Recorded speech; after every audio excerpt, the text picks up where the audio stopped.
Yes sir, ದೀಪ ಜ್ಯೋತಿ ಬೆಳಗುದ ಅದಕ್ಕಿಂತ ಮುಂಚೆ sir, ನಾನು ನಿಮ್ಮನ್ನ ಚಿಕ್ಕವಳಿಂದಲೂ ನೋಡ್ಕೊಂಡು ಬಂದಿದ್ದೀನಿ. ನಿಮ್ಮ ಕಣ್ಣುಗಳೇ ನಿಮ್ಮ ಆಕ್ಷನ್ಗಳು ಅವಾಗ ಬಿರುಗ. ಅಣ್ಣ ಬಂದ್ರು ಒಂದ್ ಸಾರಿ, ಅಣ್ಣ ಬಂದ್ರು 2 ಸಾರಿ, ಅಣ್ಣ ಬಂದ್ರು 3 ಸಾರಿ. ಸೊ ಇವ್ರ ಜೊತೆ ಮಾಡಿದ ಸಿನಿಮಾ ಆ ಕಾಮಿಡಿ ಯಾವತ್ತೂ ಮರೆಯಕ್ ಸಾಧ್ಯ ಇಲ್ಲ.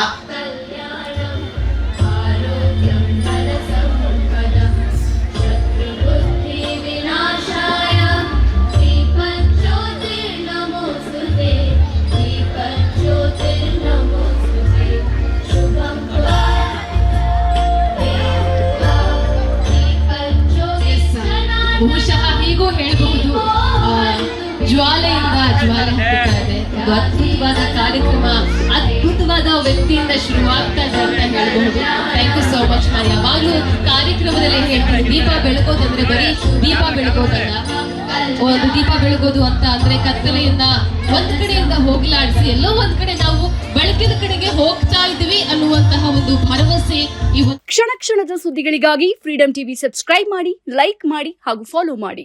ಹೊಸ ಸುದ್ದಿಗಳ ನೋಟಿಫಿಕೇಶನ್ಗಾಗಿ ಬೆಲ್ ಐಕಾನ್ ಮೇಲೆ ಕ್ಲಿಕ್ ಮಾಡಿ.